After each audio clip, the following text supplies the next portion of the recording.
muy contento y muy ilusionado porque un año más vengo en representación, como buenamente puedo, en nombre de mi madre, seguir entregándolo, seguir llevando su nombre.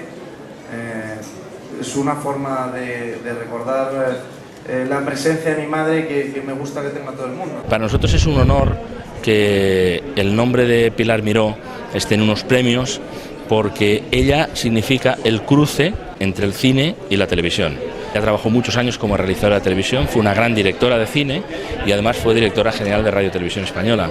Yo creo que si hay una persona que simboliza justamente que esas dos carreras tienen un punto de convergencia y la televisión es ella, y la televisión, la Academia, ha querido subrayar precisamente que sea precisamente ella. Fue una sugerencia de Mercè Camins, que es la directora del MAC, y entonces ella, que se hizo académica, sugirió que pudiéramos hacerlo aquí. A nosotros nos parece una buena idea porque entendemos que la Academia lo es de toda España, de todas las televisiones que hacen en España, grandes, pequeñas, regulares, locales, comarcales, nacionales. Y nos ha parecido que hacerlo en Cataluña pues estaba muy bien, precisamente por tender y reforzar esos lazos en todo el mundo.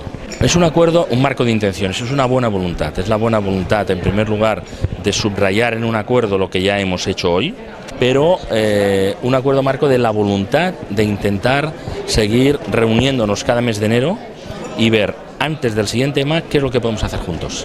Ha funcionat molt bé la primera mostra de continguts de programes de les televisions locals, hi ha hagut molta participació de tot el sector i això és el que realment ens fa més feliços. Un mercat és una cosa imprevisible, és una cosa viva, cada any hi has d'apostar molt, cada any és molt d'esforç i sempre et queda bé, els 2 minuts abans no saps què passarà. Teníem bones expectatives pero han estado superadas. Bien, he sido el ganador del 9º premio Pilar Miró para guiones de televisión. Este es el primer premio que recibo de este tipo y estoy encantado con haberlo recibido y con la gente que he conocido. És la primera volta que participava en un concurs de un guió i la veritat és que no m'ho esperava